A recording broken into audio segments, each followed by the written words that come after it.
contention late on in that tournament was that he lost his very first round game to Wesley, and we have the rematch between those two. There we can see Wesley on stage prefers a t-shirt for these rapid and blitz events because you want to be flexible and comfortable.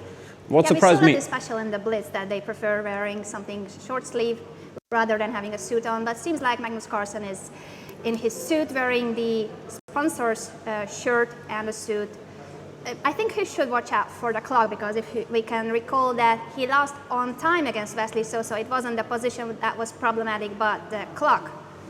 Yeah, the time control for the rapid is 25 minutes and 10 seconds increment per move. So in general, you shouldn't lose on time because you get 10 seconds bonus per move. The players, however, sometimes they will forget about the clock. But let's see what's going on the board, because Magnus surprised at least me a little bit by employing the 𝙬𝙬𝙬𝙬 defense, which I'm sure he's done once or twice. Are we sure we are saying his board and it's not Washie? You never know, but I believe from what we can see on screen, there is a pawn on a6 in Magnus's game, so it looks very likely that he actually did play it, took a page out of, I'm not sure, Washie's playbook. Of course, other arguably bigger names like Fischer and Kasparov have popularized this, but the world champion never been a big fan of the 𝙬𝙬𝙬𝙬. Bishop e3, Wesley plays one of the main lines, a little less popular than it used to be because of knight g4 here, but Magnus plays very classically, e5, knight b3, bishop e6, f3, knight bd7, and this normally leads to quite sharp games. Black often invites a position with opposite castles, where white castles queenside and black castles kingside. I'm going to get my arrows straight later on. You'll get used to it. And yeah, we'll see how it goes. Do you recall any games where Magnus played in 𝙬𝙬𝙬𝙬?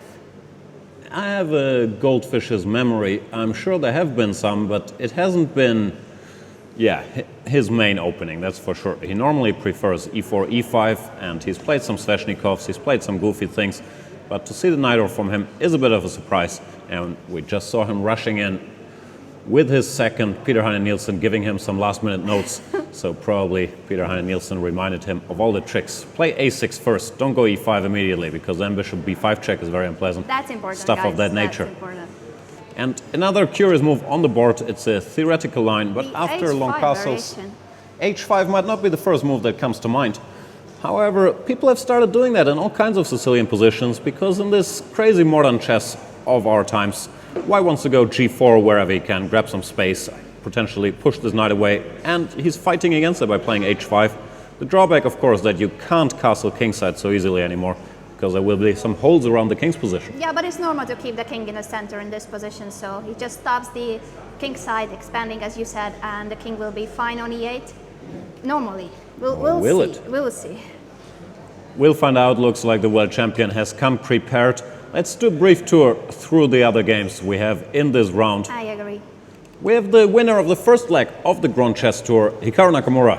He's in a very good shape and seems like he has already equalized against Kramnik. This position is not like the most dangerous of all. I'm not so sure. It's a line that Kramnik himself faced in Paris with the black pieces. He managed to make a draw against, I believe, Anish Giri. But it's a tricky little line which looks innocuous enough. But there's some tough water. So he's threatening to capture on f3 and the knight cannot move away from g7 because of rook e8 mate.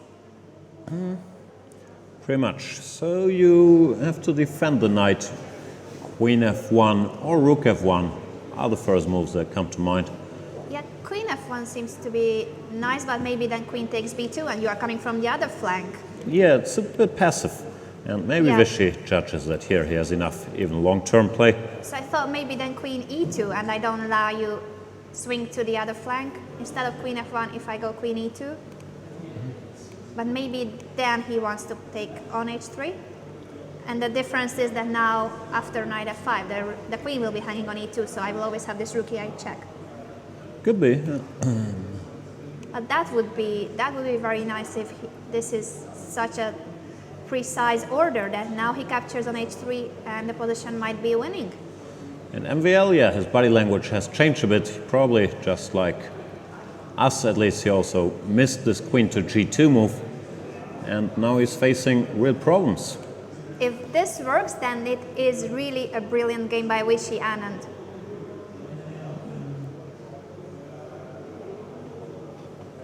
His other moves, rook to f1, but all of a sudden white has many options and none look all that clear-cut. But maybe you have to go for this, even though it's a bit passive. Even I'm sure I'm blundering pieces left and right, but for now I'll resist the temptation to switch on the computer. It's gonna last another Maybe like we can go knight 2 minutes. Knight h4, or there must be other moves too, I guess. Always other moves. Yeah, I don't know. Knight h4 is certainly a move. Knight f5, rook e8 check. Let me send MVL's king on a little trip. Knight g6. Oh no, wait. Maybe I should have played bishop c7 first. That must be a mate. I don't believe this position is not a mate. Who knows? Bishop d8. Yeah, the King h5, queen h3. journey I think might we come managed, to but maybe after rook unexpected e8 you ending. had... No, you didn't have... No. No, this just looks pretty bad with the king on e3 and the queen cutting the king from g2. So queen g2 is a brilliant move. Still looking for tricks, but no, I got nothing. Knight g5, looks like queen g3 check. It's a bit of a problem. Yeah, it is. So, Maxi Boy looks surprised, taking his time here. And we can't call Vichy the tiger from Madras anymore, right? Because the city is called Chennai now. And I haven't heard people call him the tiger from Chennai. So we need to play king to g7 immediately instead of b2, which would have been too cooperative. King g7, and now... And I guess that makes a difference in one of those lines. After here, c7, now you have time to go. They will exchange. Rook somewhere. Rook takes b3 and rook c1, so this is going to be a drawn rook endgame. Yeah, Kramnik tried something else. He went rook g4 check, forcing the king back to the back rank where it doesn't want to be.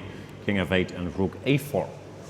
Sneaky. This might be very clever because the king on the back rank, there's always this idea of rook a4 and then c7. Now what can you do with the rooks? I don't know, this looks like a very, very tricky move.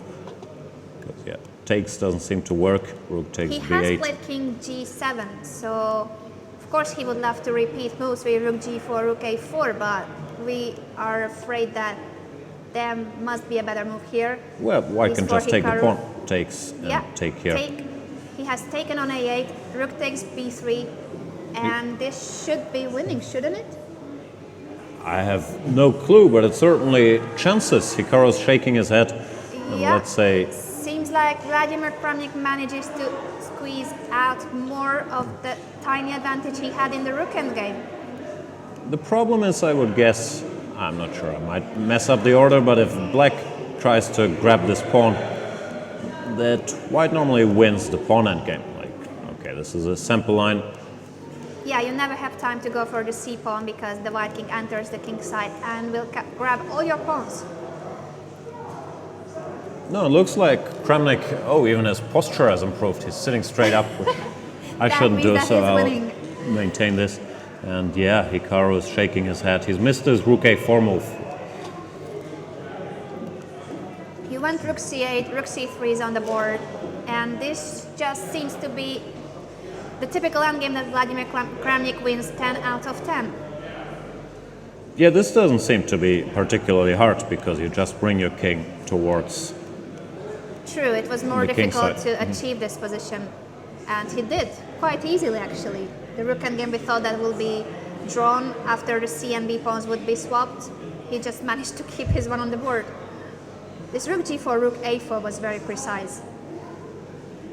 Yeah, we can see Hikaru's not happy, and it's probably too late for a Red Bull injection. He might save that for the next game. The winner of the Paris Grand Chess Tour is suffering in the first round of your next move Grand Chess Tour. So, of course, there are many rounds, 9 rounds of rapid chess and 18 rounds of blitz.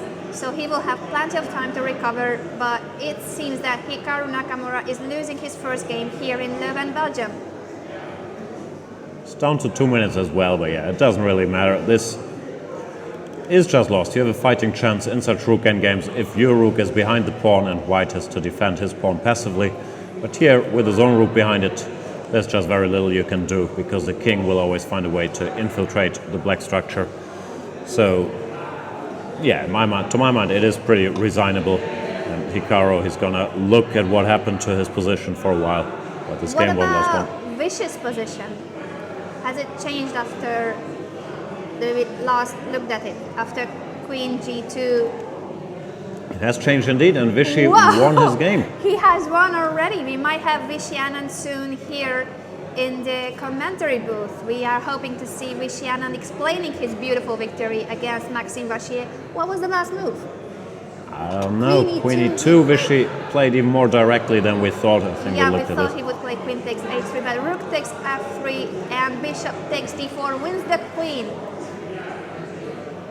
Brilliant game by Vishy Anand, and we hope to have him soon here joining us. Don't get your hopes up. He must be coming, he must be on the way. Simply that we are one floor downer than the playing hall, so we need some time for Vishy Anand to make his way down here to the first floor of the Town Hall of Leuven. So yeah, the rest was agony. Black is a queen up against a rook and a bishop and has more pawns. And to add insult to injury, White is also getting checkmated after queen d5 checkmate. So very nice game by Vishy Anand, and looks like the key move was this move, queen to g2, which Exactly, MVL must have missed from afar. missed. Minded. Yeah, it could be that transposes rook e3. He wants to go king f6. You could also But think do you have about to this. come back? Don't you have time for rook c5, rook c7? Maybe.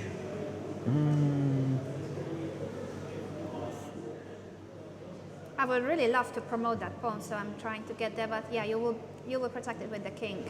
Yeah, still not so easy. Still too close. The king from g7 will get to e6, so I cannot do it, and after this you will grab the pawn on g3. Maybe rook e3 is then the clever move. I would really love to promote that pawn, so I'm trying to get there, but yeah, you will... Maybe, can he play for g5, f4? Maybe, can g7 will get to e6, so... Don't you have time for rook c5, rook c7? Maybe.